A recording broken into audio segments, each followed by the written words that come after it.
What if laziness isn't the flaw you think it is? Not the dramatic movie-style laziness where someone refuses to try. I'm talking about that quieter version, the one where you want to do better. You actually care. You have goals. But when it's time to act, your body feels heavy. Your brain negotiates.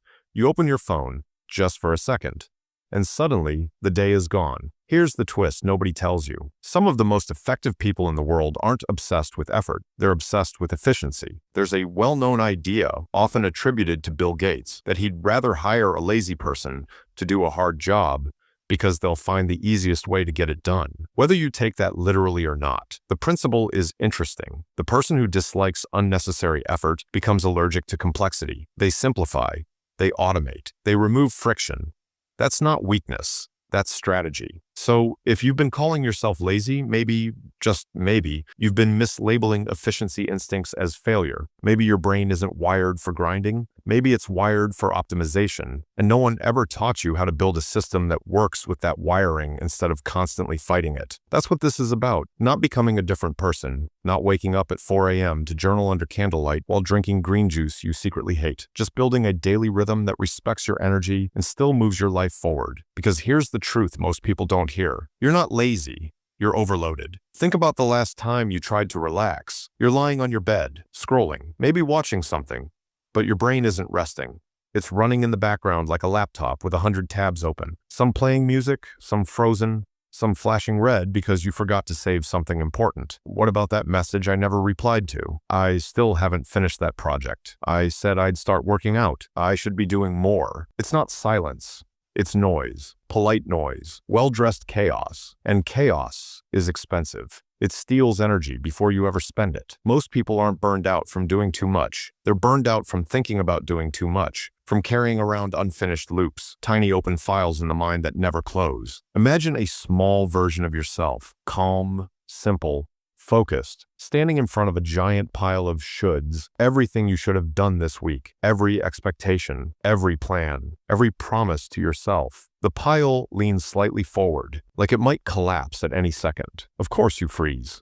You're not lazy. You're bracing for impact. I remember a period in my own life where I wasn't even that busy. Objectively, I didn't have a ridiculous schedule, but I felt tired all the time. Not physically tired, mentally tired. The kind where you wake up and your brain already has complaints lined up like customers at a service desk. That's when something clicked. My brain wasn't refusing work. It was refusing pressure. Ambition without structure turns into weight. Dreams without a system feel like threats. Potential, when it's disorganized, feels like a burden. So before we talk about productivity, we need to talk about relief, because you don't need more motivation. You don't need to yell at yourself. You don't need to become disciplined in some cinematic way. You need less noise, and that starts the moment you wake up. Let's be honest, most mornings don't feel intentional. They feel like an ambush. The alarm goes off, and for a split second, you forget who you are. Then everything floods back. Responsibilities, messages, that unfinished thing from yesterday. Your brain boots up like an old computer that's not thrilled about being turned on. And before your feet even touch the floor, you already feel behind. Here's something small but powerful. The first few seconds after you wake up are unusually quiet. Your mind is softer,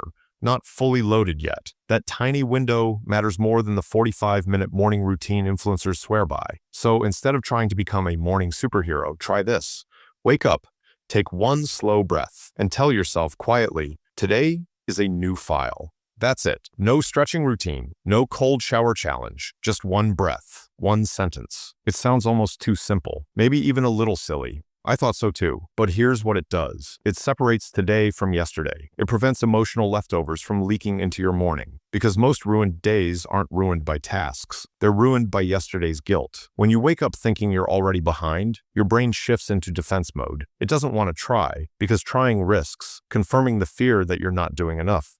So it distracts you instead. But when you consciously reset, even for 10 seconds, you clear the whiteboard. You're not carrying forward yesterday's unfinished script. You're starting fresh. I tried this during a time when every day felt like deja vu. Wake up tired, scroll immediately, feels slightly bad, promise to do better tomorrow, repeat. One morning I decided, almost out of frustration, to just breathe before grabbing my phone. That was it. Nothing dramatic happened. But the day felt less hostile, less heavy, like I had a sliver of control back. You're not trying to become a morning person. You're just refusing to let the morning become your enemy. And once your day starts clean, you need clarity. This is where most people sabotage themselves. You wake up motivated or guilty, and your brain suddenly decides today is the day you transform your entire existence. Clean the room, finish work, start a side hustle, drink 8 liters of water, learn a language, fix your sleep schedule, become enlightened. It's almost funny.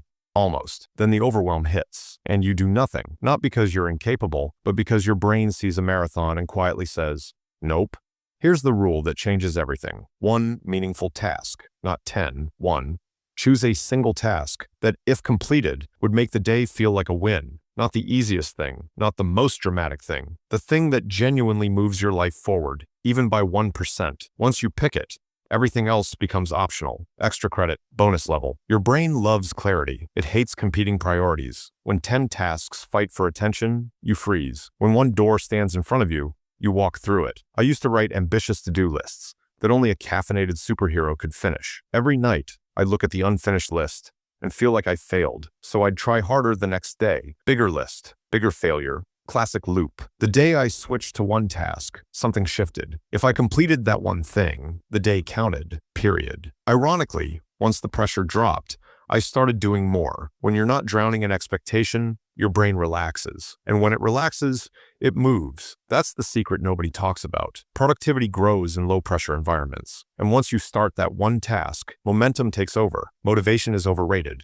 Starting is everything. Your brain hates beginnings. It resists the first step. But once you're in motion, continuing feels natural. You've experienced it. You clean one corner of your room, and suddenly you're reorganizing everything like you're starring in a makeover show. That's momentum. So instead of waiting to feel ready, shrink the starting line. Don't commit to finishing. Commit to beginning. Open the document. Write one sentence. Put on the gym shoes. Pick up one item. 2 minutes. That's it. Most resistance lives in imagination. You picture the entire task, and it feels like climbing a mountain with emotional baggage strapped to your back. But once you begin, reality is almost always lighter than the story you told yourself. And even if you stop after 2 minutes, you still win. You broke inertia. You proved to yourself that movement is possible. Movement builds trust. Trust builds identity. But let's make this easier, because environment quietly shapes everything. Your brain is efficient in a sneaky way. It chooses what's closest, what's visible, what requires the least effort. That's why your phone feels magnetic and your goals feel distant. So don't fight your nature. Design around it. Put the book on your pillow. Place your water bottle next to where you sit. Move your phone charger across the room. Leave your shoes where you'll trip over them. Gently.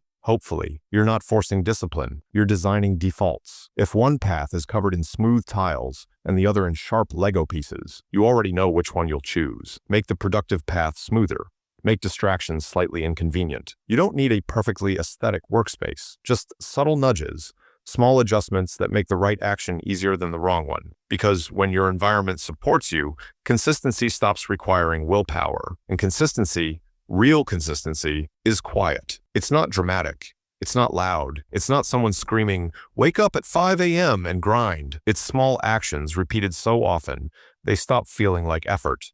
You never forget to check your phone, not because you're disciplined, but because it's frictionless. That's the model. Build good habits the same way bad ones formed, through ease and repetition. There was a time I tried to overhaul everything at once. Early mornings, strict workouts, perfect planning. It lasted 3 days, maybe 4 on a good week. Then I crashed, felt guilty, restarted, crashed again. What finally worked wasn't intensity. It was absurd simplicity. An action so easy I couldn't argue with it, even on bad days, even when my brain was in full not today mode. Over time, that tiny action stopped feeling like something I was trying to do. It became something I just did, part of who I was. That's identity shift, and identity is stronger than motivation. So here's the philosophy I want you to carry with you. Do the smallest meaningful thing with the least resistance at the right moment. That's it. You don't need to outwork everyone. You need to outdesign your own friction. You need a system that works on low-energy days, a rhythm that doesn't collapse